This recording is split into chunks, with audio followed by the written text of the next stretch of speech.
Hi there. I'm Matthew Sheffield. Thanks for joining me for another Theory of Change episode. Got another great program here.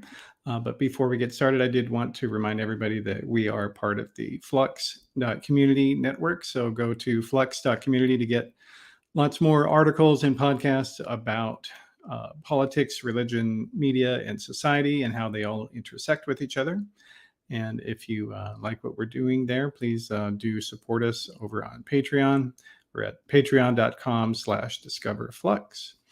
And if you want to get archives of past episodes of this program, just go to theoryofchange.show and you will go to the episode archive that has the videos and audio and transcript of all the episodes. So you can get a lot more. And if you can't afford to support us on Patreon, you can please do give us a nice review on iTunes or whatever popular podcast platform that you're using. If you're on YouTube, please make sure to like and subscribe so you can get notifications when we've got new episodes. All right. So with that out of the way, let's get into today's program. Society has seen many massive social changes since the 1960s. One of the biggest has been the empowerment of women to make personal choices, to control who they date, whether they're married or not, and when or if they have children. And while society and popular culture aimed at women seems to have embraced many of these changes, for the most part, the unfortunate reality is that popular culture aimed at men has not kept pace.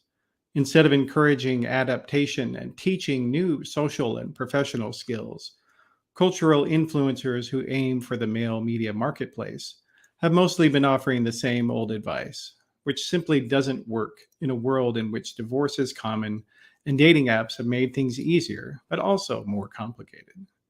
Male friendship has also declined. A 2021 study from the Survey Center on American Life found that 15% of male respondents said they had no close friends. Obviously, the COVID-19 pandemic played an important role in that, but there are other factors as well, such as pop culture and other influences that encourage men to avoid new friendships or emotional vulnerability. And unfortunately, many men have not been able to resolve these struggles. So-called deaths of despair, such as drug or alcohol overdoses and deliberate suicide, are much higher among men than women. Further compounding the negative situation has been the proliferation of so-called men's rights activists and other far-right political actors, such as the incel movement, who have been radicalizing millions of young men in particular to blame others for their problems, instead of learning from mistakes or improving their outlook. Is there a crisis of masculinity in America? Joining me today to discuss this is Brandon Bradford. He is a renewable energy consultant, but in his spare time, he also works as a men's support group leader. And we're happy to have you here today. Thanks for being here today, Brandon. Thanks for having me. All right. Well, so before we get into the topic here, let's just tell us a little bit about some of these men's support groups that you're involved with, and then we'll go from there. For the vast majority of them, I think on the smaller side, there's 6 or 7 of us. On the larger side, there's 35 to 40. Close my door. Large side is 30 to 40. We always have 2 or 3 new guys in, and then 2 or 3 new guys, they either move out of the area just because it's the Bay Area and people are constantly moving. We focus a lot on current insecurities, stability, lifestyle stability, trying to build some community and kind of adjust the focus away from blaming women for why people have this chronic loneliness about them.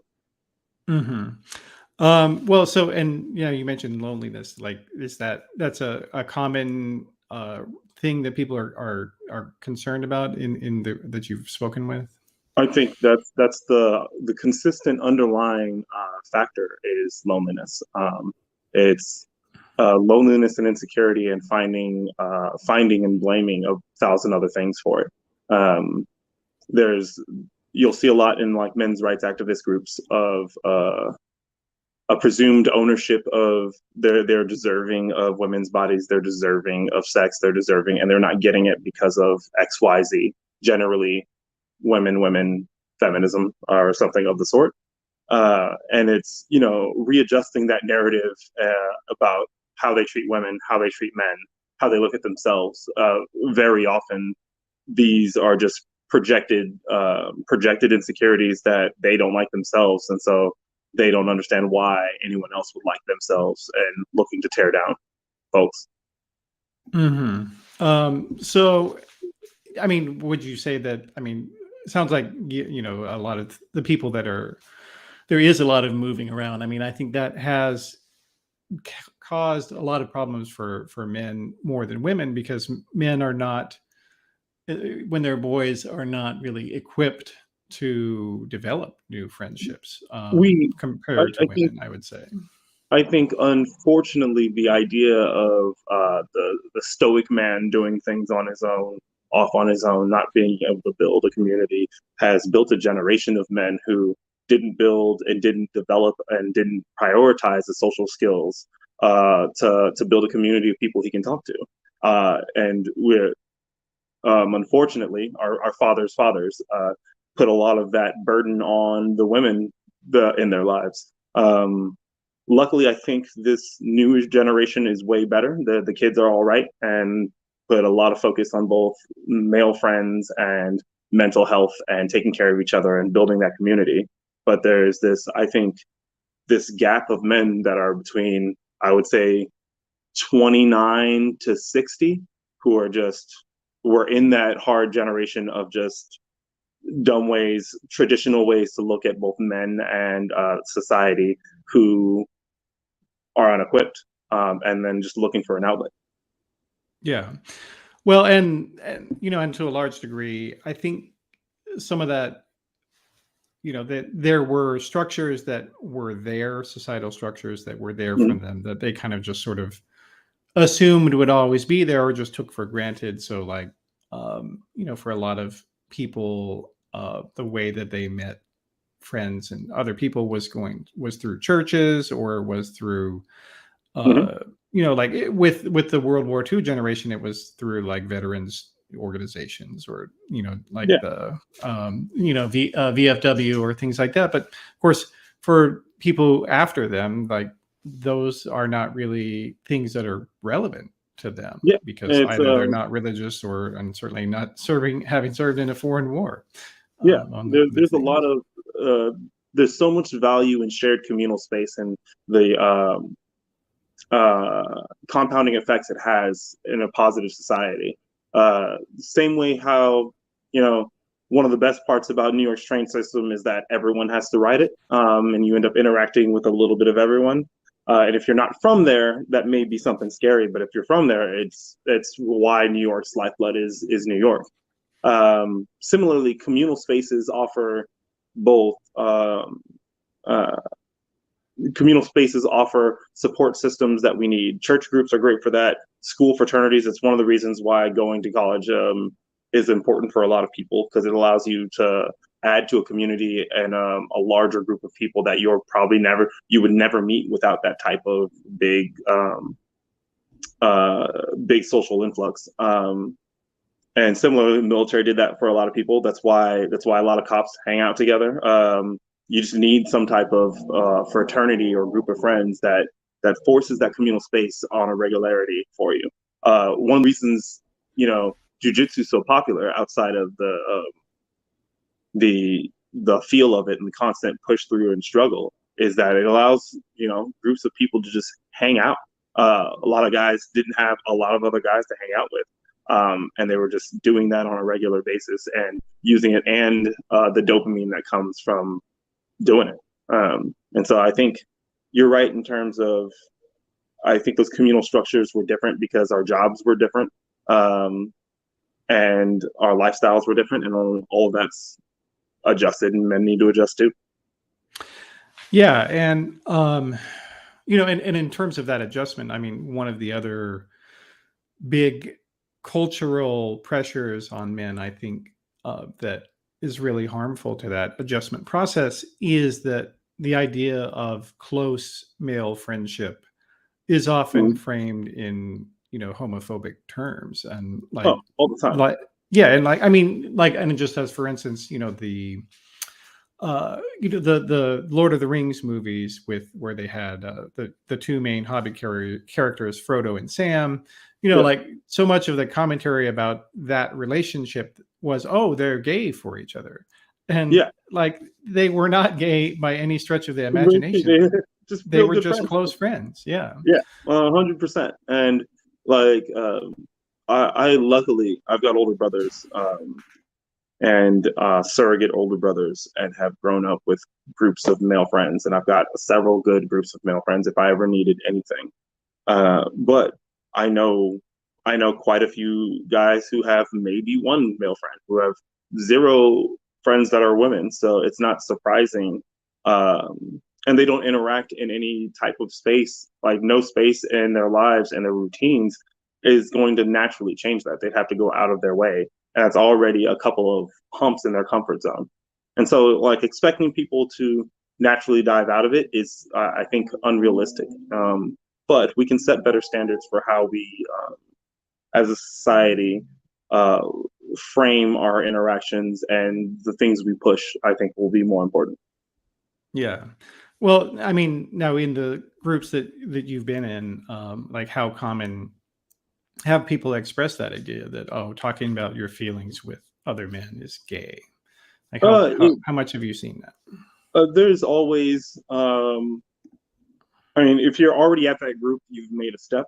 Um, but there's always some underlying homophobia, um, around some of the just being emotional, or if it's not homophobia, it's just framing communicating in certain ways is automatically feminine, um, and they haven't gotten through those humps themselves, and so they're both denigrating themselves and denigrating the people around them. They can't talk about it even though they feel it, because and then they sit there and, I'm trying not to curse, but they sit there Oh, and, you can go ahead.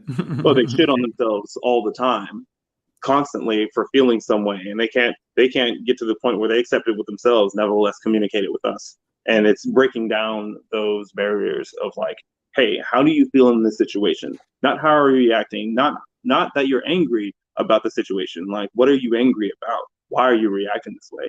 Why can't you communicate to someone, before you're flipping your top off, 3 months down the road? Why is it such a big hump for you to be vulnerable? And a lot of it focuses around just they've already filtered those feelings, those types of interactions as feminine, and they're not feminine. And that is that. And so it's just really, really old, antiquated, views of the world and frameworks that they're filtering the world through that are harming them. And that's one of the biggest things that we communicate, is that, like, these structures aren't, yeah, they're bad for society in general, but they're also bad for men. We're not creating both, uh, emotionally vulnerable is important, but also just like, there's no solid foundation to build anything from. Yeah, and they end up not being fluid at all for any type of big change in their lives, or any type of new person or new growth. These guys, a lot of the times, especially around loneliness and loneliness with women, I'm like, you're not ready to date anybody. FYI, you're chronically lonely, but you're sitting a lot of the times hoping a woman will come in your life to help you fix all the things that you're ignoring, when you need to work on that on yourself, and then try to build a partnership. Yeah.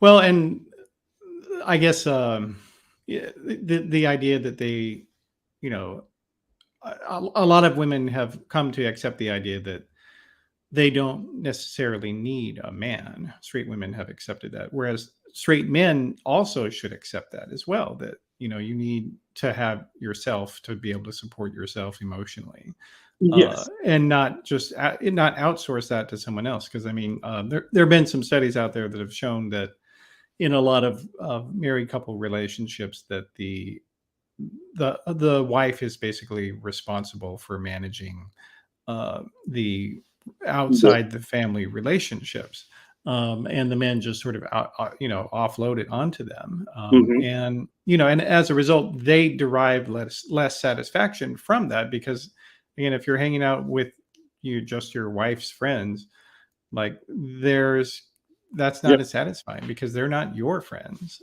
You didn't Yes. meet them, and you don't have as much in common with them because you And you didn't. probably don't confide in them. And like when you're struggling with something, when you're struggling to communicate, when you're struggling, just everything waxes and wanes, and maybe you're just having a couple of bad weeks. Yeah, I think you build friends as a group, as a couple, but maybe you need to talk about your wife and your inability to communicate something, or her inability to see you and hear you in the right way, and you're struggling how to communicate that to her. And it's good to have a friend's ear to bounce that off of. Um, I think it's Yeah. invaluable. Yeah. Well, and then, at the same time, as we've kind of touched on, but not in depth here, is that you do have this proliferation of of right wing political actors that, Hmm. to a large degree, kind of are, really flooding into this space. Because, I mean, the one thing I think that if you look at the way that sort of fascist politics works, it's all about atomized individuals, Oh, who the, the are the resentful entire of the society that they live in. the uh, entire brand is to be affable, approachable, charismatic. In their terms, charismatic. I don't find them charismatic, but uh, regular everyday guys, talking to them, talking about their problems, and then selling them bigotry as the solution for it every time. And so mhm, they do it for economics, they do it for wealth disparity, they do it for men's rights and chronic loneliness. It's women, it's feminism, it's whatever they decide woke means this day. It's woke politics are doing this, this, and this, and mhm. that's why you as a man can't get all of these things that are making you deeply insecure. And oddly enough, they never have solutions for that crippling loneliness. They just have more fuel for that hate spiral. Mhm.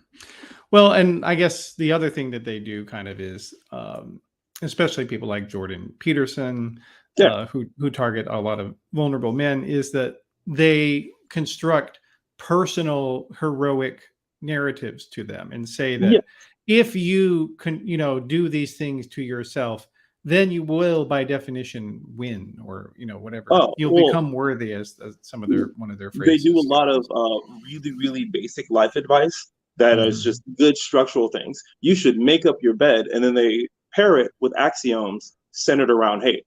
You should make your bed every day. You should do this every day. You should meditate and breathe a little bit more, and also remember to hate women. Like it's pairing really, really fundamental groove, habit forming things that do make you feel better, that are important. And they're not saying anything new, they're just copy pasting pretty much every basic life advice book, and then infusing all of that advice with their very nonsensical takes on culture wars. And then just, it's none of the arguments are good, but they're mantra, and they repeat them over and over and over 1,000 different ways. And that's the point. Yeah. Well, I mean, the other thing though is that, even if a lot of right wing politics evolves to, or devolves sort of to, personal worthiness. So, in other words, if you're Yes. poor, it's because you're lazy. It's not Yeah. because you came from bad circumstances, or you live in an area where you don't have opportunity, or whatever. It's because there's something wrong with you. And now, and in some cases, there might be things you can do to improve your personal circumstances, but Yeah. in other, and there always is something you can do. But at the same It's, time, saying that there is no systemic uh, issues that you might be faced with, it creates this delusion of, like this idea that and you kind of see this with the incel movement, where yeah. the involuntary celibate men, where they claim that they deserve to date women who they regard as exceptionally attractive, but they themselves are not in any position to be interesting to that type of woman. there's a huge conflation of possibility and probability, and they intertwine it with platitudes around independence, which cool. No one's saying that independence and what they believe is personal responsibility. So that you can work your way from the ground up. That all it takes is one example of someone doing it. They're like, hey, it's possible. Why don't you guys do it? As opposed to saying it's very, very improbable for it to be a standard for someone to have to climb up a mountain for just to get their basics. And how that intertwines into incel and a lot of incel logic is I was born ugly.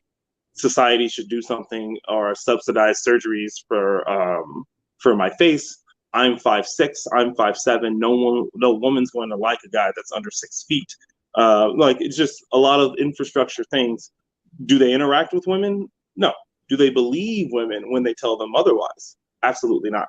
They assume they've already gotten women down. That's the weirdest thing and the most unsurprising thing about interacting with incels is that they believe they know women better than women know themselves. And they think women are lying when they say that that personality is important. They think women are lying when they care less about height. Just because some women definitely care about height doesn't mean all women do. And so the interactions, especially with societal structures and what they think is systemic, is that they think they're just born cursed and no woman is ever going to love them. And it's unsurprising because it's basically how they feel about themselves. They hate themselves, so they can't see it, why anyone else wouldn't. Yeah, well, and to go back to what you were saying about the idea of possibility and probability, this Yeah, idea that because it is possible for some people to go from rags to riches, or it is possible for some people to have a lot of success in dating, that they make people, they make you feel, they make their followers feel like that they're horrible and yeah, worthless if they can't attain that. But the reality is, most people, the vast majority of people, are not going to become a billionaire. The yeah, vast majority of people are not going to be dating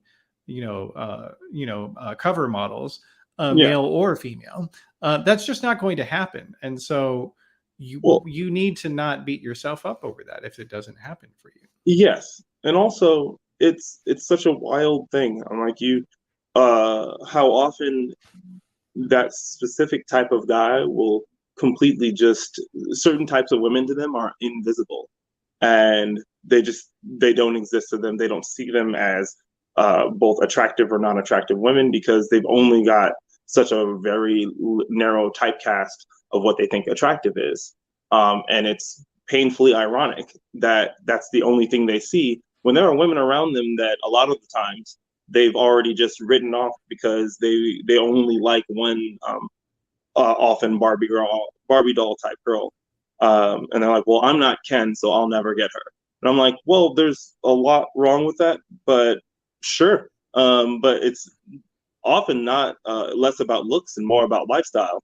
And you don't get along with anything or do anything she does. Like you're in entirely different worlds together. Like the bigger problem is that you can't have a regular conversation about anything interesting. Um, Probably start there, and then they'll look. With a not just with a woman, but even with a man, like you Oh, have an issue with that too. so Like this often, has nothing to do with women, in fact, yes. to a So large a degree. lot of the times early on, there was you'd be like, hey, I want to work on some things, Brandon. I'm like, all right, cool. What do you want to work on? I'm like, how do I seduce women? I'm like, oh, all of them, just like that. That's you. You think it's they think it's a bag of tricks like do this, get this back, and everything is incentive based in terms of if I do these three things, girls will sleep with me, and it's weird to watch them break down that again, starting to think of women as full on people instead of just, I guess, reactionary brains attached to vaginas. It's very very strange, but a lot of our first general habits after we're talking about themselves is like, we're going to go out and we're going to make friends with dudes. The guys that all girls like, generally all guys like too, because they're affable, and they're not worried about, sleeping with every woman they meet. So let's go and see if you can go try and make friends with people that you just meet out and about, instead of just hyper focusing on one girl most of the time. And then if that girl is not interested in you, spiraling for another 6 months and saying that you hate women. Mm-hmm. Yeah, and you have no idea why she might not be interested. And maybe she already is in a relationship, like or is not even straight. Like it doesn't people matter aren't to your obligated to talk to you. personal work. Yes, Yeah. absolutely. And so so you guys actually have taken people out to try to get them into social situations. Talk about that a little more if you could. Yes, I'm very, very adamant about, like, hey, you think these are humps, then show me. Especially with incels, they've already built such a very, very narrow view of the world and how people are going to interact with them. They'll tell you exactly how they believe every interaction is going to go. And people are my thing. I'll go out and make a bunch of friends. I'm that person. I'll tell stories. I'll meet extra tables. We'll go eat, drink, and be merry and have a good time. So I'm like, all right, I'll go out with you. Let me see it. Let's walk through it. You know what? You can come out with me. I'll introduce you to 1,000 people, and we'll point me out when people treat you the way you're telling me they're treating you. A, because I don't let people treat my friends that way. But B, if the world is very, very that particular, I'd like to know where I'm blind about it. And 99.9% of the time, it just doesn't happen. But they're just deeply insecure and afraid about it. And I think the one time something did, it was guy was drunk and he was just a dick back to the guy with me. And I was like, hey, you said something mildly insulting and you thought it was a joke. He didn't think it was a joke, and he's not obligated to laugh. That's gonna happen. But I'm pretty adamant about talking internally and then just changing your environment. I think that's really, really important if you're going to get out of loneliness spirals, is introducing new things to your environment, because what's happening currently is not working. Yeah. Well, now you'd mentioned, this idea that a lot of guys are, just focusing only on trying to have sex. Yeah. Now, what do you think about with regard to like legalization of prostitution or something like that? Some people see that as a positive way to take some of that pressure off for people. Other people disagree with that. I think sex work is work and invaluable, and it's not going away anytime soon, and it's never has gone away anytime soon. I don't think it's a solution for just chronic loneliness, but for what guys think is the outlet for sex and just being horny and legalizing it and paying for it. I'm all for it. Do it. I think it's smart. I think it would be 1,000 times safer for the women involved. I think it will. It'll get a lot of people in power in a lot of trouble, because legalization means legal tracking of a lot of things. But I think it's a smart move for any smart society. Yeah, it's funny to me though that you have that segment on the right that is trying to say, oh, there's all these men who they need redistribution of women, which is a really awful and horrible idea. Yeah, a wild concept. But they won't go to something just as simple as, well, if people want to have sex, why don't you let them pay for it? Seems pretty simple. Because it's not about it's fake morality when the real issue has always been control. It gives away the game when they talk about redistribution of why they don't want legalization, because the same reason guys get really mad at OnlyFans. It takes the power balance and power imbalance away from them, and gives women more control and autonomy of how they are in society. And they would like their best to both control and then punish. Legalizing removes the control, and they can't punish them. Yeah, and I think it makes it harder to control men as well in that Yeah, environment, because if you have and that's why the right doesn't really talk about this, because basically what they're trying to do is force people into marriages of necessity, and you can see that with the abortion stuff, no exceptions for yeah, anything, any reason, and it's basically trying to force people to get married and to stay married, who in many cases should not have been should married not at be all married. to Yeah, anyone, let alone the person who they ended up with.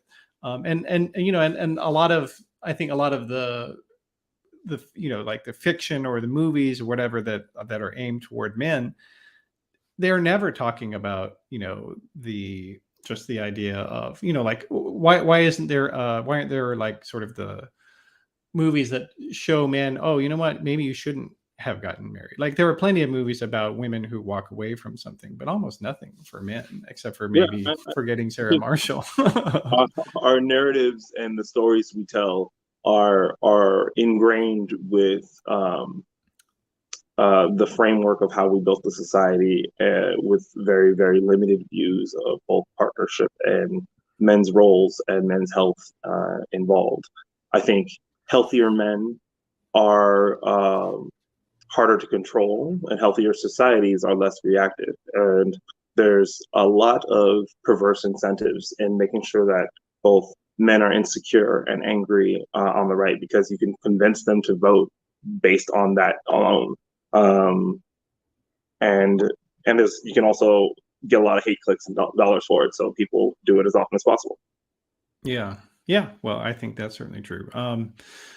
So, and I guess one of the other aspects of this sort of, I don't know, predatory industry on men is, that you also have, it's also kind of radicalizing, men from racial minority groups who Yeah, wouldn't have been susceptible to a lot of this right wing messaging, because like they might be Hispanic and they don't like the anti-immigrant racism, or they might be black and they don't like the yeah, whole pro-slavery or segregation stuff that they might see on the radical right, but they see the anti-women stuff and they're like, ah, yes, well, I agree with yeah. that, and it's a Uh, gateway. Unfortunately, misogyny is intersectional. Um, and there's, you know, the Black community has been pretty assertive and communicative about talking about internalized misogyny with Black men, especially in how we treat Black women. I can't talk really about a lot about the Hispanic community. I just try to kind of listen and give a thumbs up when I can support. But I know, generations of men were trying not to be as emotionally um, standoffish as our fathers were. I lucked out with a dad that dives in and talks to me anytime I need to. But I think, our family growing up didn't have that same example that he would like to set, and that if and or when I have kids, that I would like to set, and the groups of friends that we have now. And so I think you're right in terms of, yes, that misogyny allows you to pick off groups of men who are insecure in all the same ways, in terms of economic precarity and not knowing where their place is in the world, being lonely, and not being the strong, powerful, wealthy, stable man that they're supposed to be in society. Um, and you can feed them solutions that are just bigoted reasons for why they are feeling that way, instead of the thousand other reasons that contribute to it. Hmm. um yeah, and and you're kind of seeing this movement kind of, when you look at the election returns from 2020 versus 2016, Trump Mm-hmm. improved he actually got fewer votes among white men compared to 2016, but he got more among black men and Hispanic men. Yeah. And that there's, and and these are things that Hispanic and black feminists have been talking about for a long time, that, Yeah. hey, we need some help on this here, to people to look at this stuff and talk about it, but people ignored them, and it's starting to have a real impact, unfortunately. Yes, I think radicalization happens in 6 to 10 year spades, and so things have been moving in certain directions for a long time. We just saw the spikes come up. Trump is a very unique type of personality to a cult of personality that the right's been looking for a long time. And I don't think they have that. They're trying to make that happen again with Ron DeSantis, but he's the more he's in front of the camera, the worse it goes for them. But they're going to find a new cow to worship, and that's going to be that. But socially, I don't think we are at any way prepared to actually do anything about it. Not until we change the incentives on our platforms, like the radicalization, toilet bowls, quicksand. There's a word I'm looking for. But Spiral. Radicalization spirals, and the holes people go down, the algorithms that feed them more and more of the shit, because they'll hate click it because it hits a certain thing, are valuable money for dollars for ads. And until we do something about that, it's going to be really, really hard to stop. Yeah. Do it locally. It doesn't stand up to reality. So you get people off the internet and you get them actually interacting with, people, women, friends, community. That always works, but it's still going to be a rough, I think, 4 to 6 years to watch how the numbers sway. I think the best solution for that is better policy around community, and actually getting more people to vote instead of trying to convince, trying to get the votes of bigots back instead of trying to get the votes of people who agree with us out. Mm-hmm. And I guess one of the other factors that's kind of contributed to some of this political radicalization has been religious radicalization of a lot of churches, that, that there is this growing resentment among people of all races who have these more fundamentalist Christian viewpoints, of just resentment against the rest of society, the majority of people who don't share those viewpoints, who don't believe the world is 7,000 years old, who believe the obvious fact of human evolution, who, don't think the Bible is literally true. These are, that there's just this bubbling resentment among a lot of Christian fundamentalists that they finally realize, oh, the rest of society thinks these ideas are dumb. And yes, I think we're mad at them for that. And churches have become more radical. And whereas before they might have been helping men become less, angry and resentful at the world, now it looks like they're making them worse in a lot of ways. I think there are luckily a spectrum of great churches, but there's where you get the conservative vein in a lot of Black men and Black communities is because of the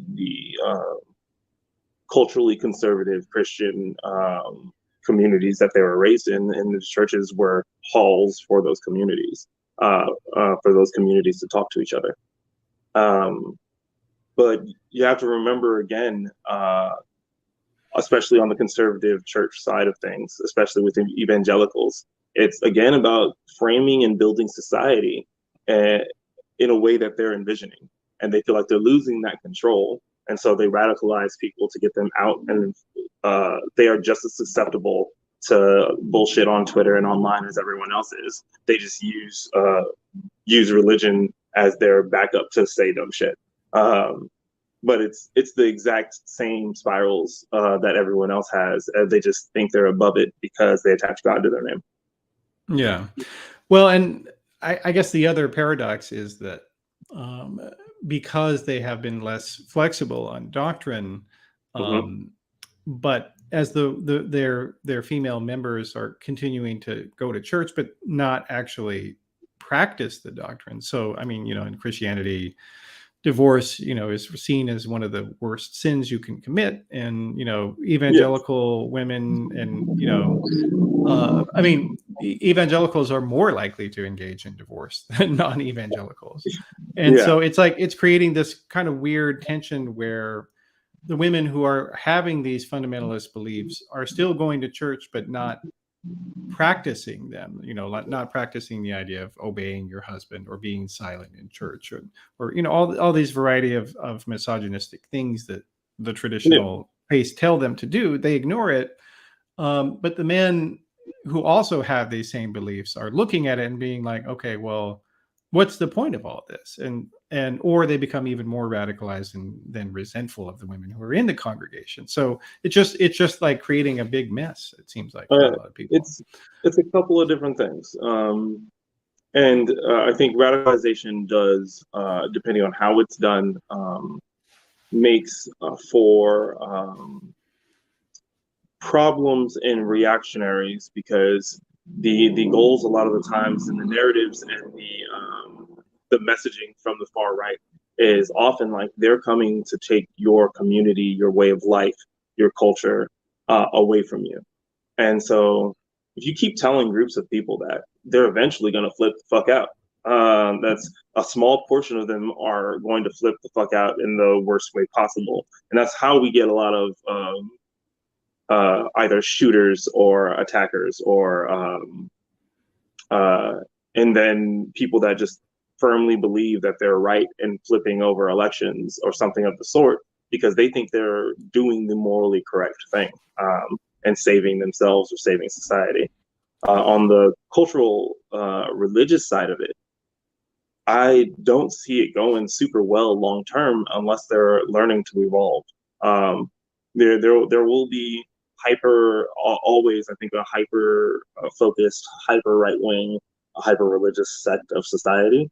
But intertwining with the rest of society is not conducive to them building a very narrow view on the world, and that's why they like to segregate themselves. Hmm. Well, so now what are um tell us about some of the other things that you guys have been helping some of the men who go to your group. You mentioned going to taking them out socially to do things. What are some Yeah, of the other things that you guys it's work with? it's a lot of the times, building basic foundations for how they take care of themselves as well. I think maintenance is invaluable, and maintenance means regularly, like, you don't need to be in shape, but you should be healthy enough that you feel good and walking around. Um, and I think it's making sure we focus on what they can do, and not setting foundations that are not realistic for everyone just because they're able-bodied. But the vast majority of these men are able-bodied, and fine. They just don't think of it. They don't go to the gym because they're not a gym bro, and that's how they think about it. And it's like, well, okay. They don't walk around because it's uncomfortable for them, and they're just everything tends to kind of spiral down from there. They don't learn new things because they don't think they're smart.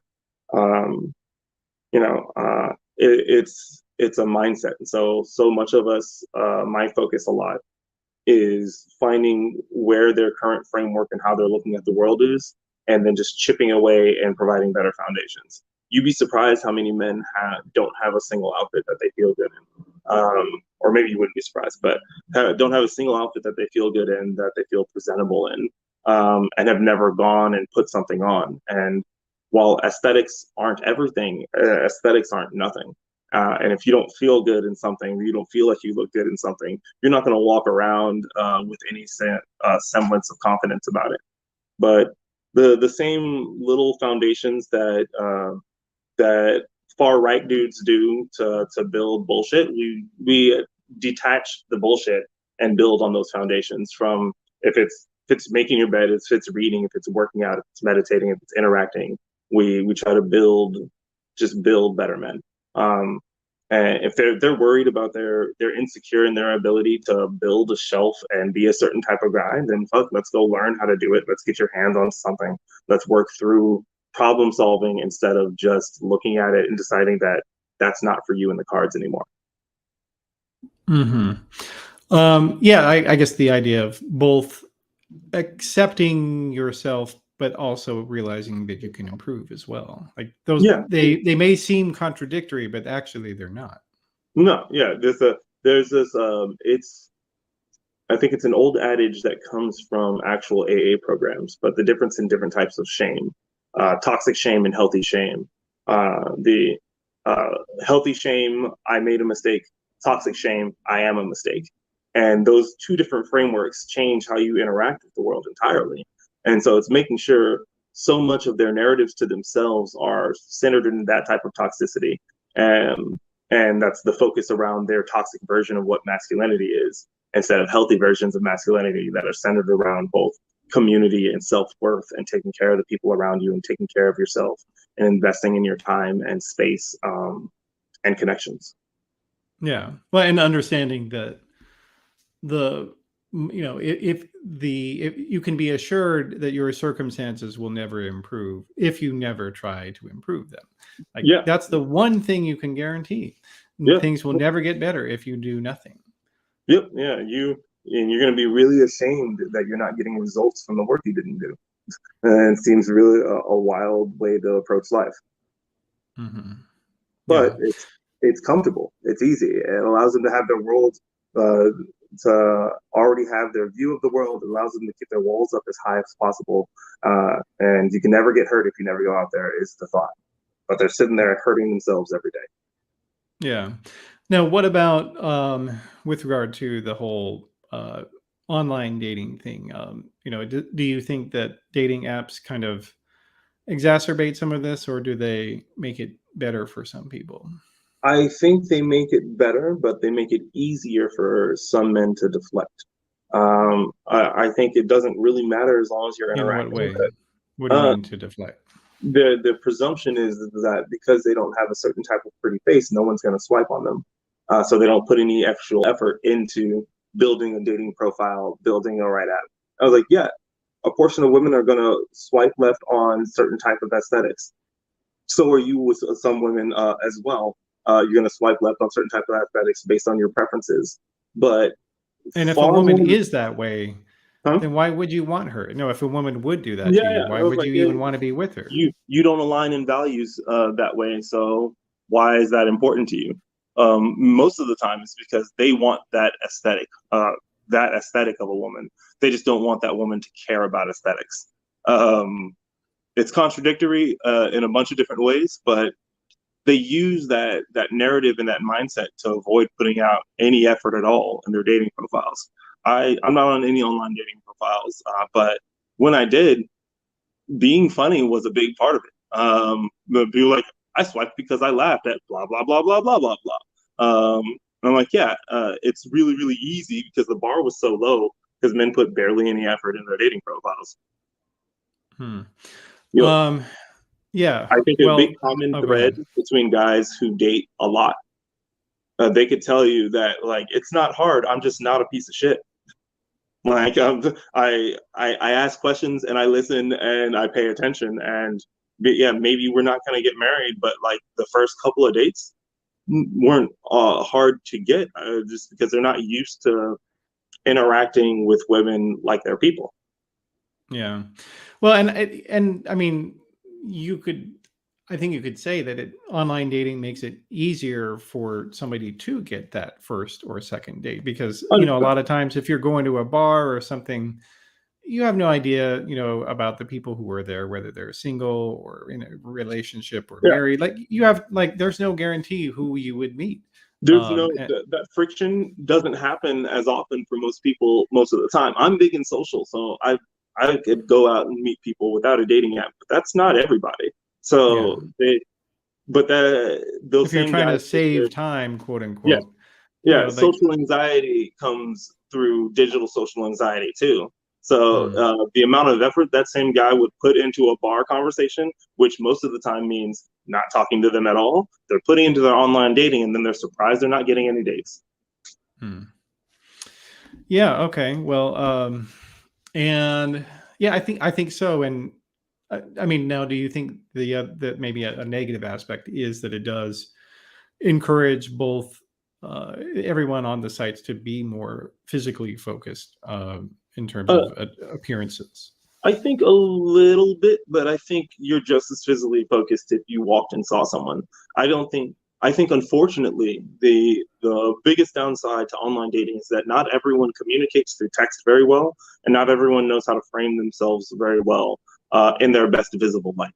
Like, you, I know a lot of people who are very attractive people who just aren't good at taking pictures of themselves, or don't have a lot of pictures, or don't know how to communicate who they are fully in a blurb, or they're way better offline daters, and that's fine. And you could put that in your profile. Way better offline dater, not good at communicating through writing, doing my best. Finish it up with a joke and go from there. But I think that venue, there's a word I'm looking for, but I think that online dating itself doesn't always lead itself to people communicating themselves in the best way possible, and that is a hump, which I think some places are trying to get over through like video dates online and things like that. But do a quick video call and see if there's some type of interaction, some type of chemistry in the communications you have. My biggest advice for general dating is go on more second dates. First dates are not everyone's good at first dates. Second dates have a lot less pressure. If you get along better on your second date, then move it from there. But you don't know how that person's day is, what happened earlier that day, what type of stresses they were in. Maybe they just weren't on an upswing, and you guys would meld very, very well, but they wanted to show up. So I always tell people, go on more second dates. And you'll find that you either like people a lot more, or you completely validated why you didn't like them in the first place. Unless there's a big like. Now, do you think somebody is going to step into the space and say, I'm going to have an app or a website that's only about finding friends, not about finding dates? Does that even exist? I don't even know. Yeah, I think Bumble does BFF, and I know quite a few girls and guys who've met their friends and moved to a new city, open up Bumble BFF, and it's literally just for that. Okay. Yeah, I didn't know. And I've heard good things about it. Okay. Well, I guess maybe I'll have to try to talk to someone about that experience. Yeah, they do Bumble BFF, and I think they do Bumble Business. I haven't talked to anyone about that experience, but Bumble BFF, I've heard good things about. Okay. All right. Well, so are there, for people who are kind of looking for books or websites or something like that that might have some material, are there any that you would recommend to people for that? 1,000. It just depends on where they are in life. There are books that I recommend for just points of view and good recalibration books for me and how I treat people. The Body Keeps Score, because it talks about how trauma affects you long term, and how it sits with your body if you don't deal with it, and how it can infect your relationships long term and your ability to develop them if you don't deal with trauma that you've dealt with in your life. Big fan of the book.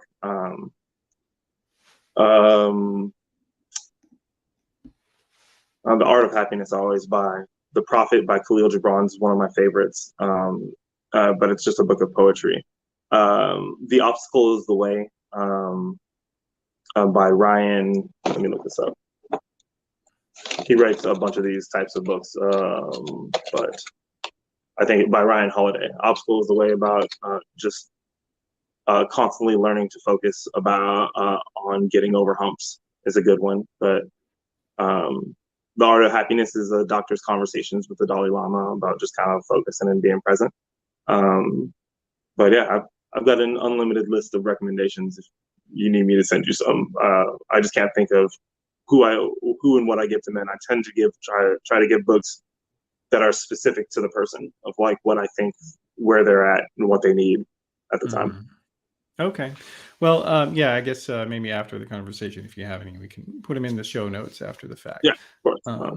I've been working on a blog post about how to learn to learn. I write for the editorial board sometimes, and it'll be on there for 3.5 years. It's just been sitting in the back of my head that I'll probably have out in the next week. And that's similar about just making sure you take care of both your environment. Cleanliness in your environment is very, very important. Taking care of yourself, taking care of your community, and then broadening those circles and using those environments and how to learn better. And so I'll have some book recommendations in there too. Okay, cool. And I guess last topic is um this is a bit ironic as a topic, but I do feel like that with the rise of a lot of online social and personal commentary, a lot of people have gotten it in their head that, they have what some people call parasocial relationships with their favorite YouTubers or Hmm. their favorite Twitch commentators or whatever. Like it's almost like they think of them as their friend, when in Yes. fact these people cannot reciprocate in any way possible to Yes. them, and it's not healthy, I think, to regard YouTubers as somebody who is important in your life. No, Would you I agree think or it's, just?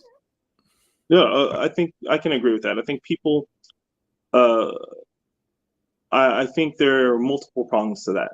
Parasocial relationships are why representation is so important because for again, maximum lazy example is how Will and Grace the show changed public narratives about gay marriage, because they had a parasocial relationship with the actors on the show and being okay because they on their own would never interact with a gay person, at least they don't think they would, and hadn't humanized the gay men and gay women as just Americans Regular and people. people just trying to live their lives and regular people. And so it's one of the reasons representation is so important because there's studies that have been shown, I'm pretty sure, that those parasocial relationships have actually changed people's minds about things. The problem with that is people also filter their ability to disseminate information away and just take these thought leaders that they consider or these commentators as now their source for news, for all news all the time. And now instead of diving into opinions, they get their opinions now from those people and don't develop their opinions. They get told what their opinions are. And I think that's damaging. I think it's uh, one of my biggest critiques of people will be how irresponsibly they use their platforms. Because I think when you've got a couple million people following you and listening to you, I think uh, you should be responsible with that type of power. And there's a lot of, unfortunately, perverse incentives centered around reactionary media and the attention that it gets you and the money that comes from that. Yeah, I think so. I think so. It Yeah. is unfortunate. All right. And, Well, you hear that as well. Oh, sorry. oh no, I you can think go ahead. people also develop parasocial relationships with their own online personalities. And they're a different person behind the keyboard than who they would be in any other situation. Um, and that can spiral quite a bit in terms of who they are, who they want to be, and then undercut their actual interactions with people in life. And I think that's problematic. You can find a community online for pretty much anything. But if you're finding a community around, hating people and deciding to hate certain groups of people, it can undercut your ability to build friendships and community with people that you probably would normally interact with without those hate group spirals constantly feeding you dopamine. Yeah. Well, and even, I mean, and it can happen in a variety of other ways too. I mean, there's been research showing, like about Instagram, how it encourages people to just lie about themselves, Yeah. and that everything on Instagram is fake. I mean, it's such an epidemic now that basically you now have a lot of people are creating fake Instagram accounts, they call them Finsta accounts, Yeah. where they actually tell the truth about themselves Yeah. through a fake account. I mean, that's what's really bad about that. Oh yeah, and a lot of people use Finstas just to stalk people. So you can stalk someone else's Instagram without being seen, or your one account's blocked or something of the sort. It's the same reason people have alt Twitters. I have an alt Twitter that no one will ever find, but it's just more for bullshit. But you'll see some of the more popular accounts just use it to say to be honest with some of their more assertive. Aggressive and shitty commentary. But yeah, the internet's a wild place. Yeah, Gotta be careful out there. Yeah, I'm really worried deepfakes are gonna ruin us pretty bad in the next 5 to 6 years, and we're not prepared for that at all. But Well, you're gonna have to you have to explain what that term is for people who don't know. You oh, can't just drop sorry. it, man. Yeah, my bad. Deepfakes in terms of AI using, a category of images to create fake videos of people doing and saying things. And we've seen some pretty good ones where it's like, watch any public figure that has tons and tons and an unlimited amount of information and videos out there. A really good AI program can create something that looks, for the most part, realistic and like that person is saying or doing anything at all. And it's just going to get better and better and better. And we're bad with misinformation now already. You can convince any radicalized group of anything because they're already prepped and primed to believe anything. You add video to that of just like, Obama says he's literally coming for your guns tomorrow, and it's a video like, this is what we're doing. And I bet you I can get 10% of the far right to believe that shit right now. So it's just going to be, we know it's going to be a problem. I don't know if anyone's prepared for it. So I'm just kind of shrugging my shoulders and hoping for the best. Well, yeah, I definitely is going to be an issue. I mean, that old phrase that your parents and grandparents told you, don't believe everything you see on TV. Well, certainly don't believe that about the internet, unless it's this podcast. Just kidding. Just this podcast. Agreed. All right. Well, thanks for being here today, Brandon Bradford. You are on Twitter. So your username on Twitter is Brandon L. Brad 4. So that's FOR. Yeah, I created it a long time ago and I was like, well, I'm one letter short. And I think that was in like 2013, and it's been my handle ever since. Why didn't I just go Brandon Bradford? No idea. Well, maybe you couldn't fit it. They do have some limits on the usernames. Oh, yeah. Originally, I couldn't fit it. I could have just cut out my middle initial and didn't. Yeah. Well, such is the internet, right? Yeah, I was a baby at the time. All right. Well, I'm going to just wrap up the show here, and then if you can stick around a little bit here, and then we can chat a little bit afterward. Okay, cool. All right. Well, so that's the show for today. Appreciate everybody being here.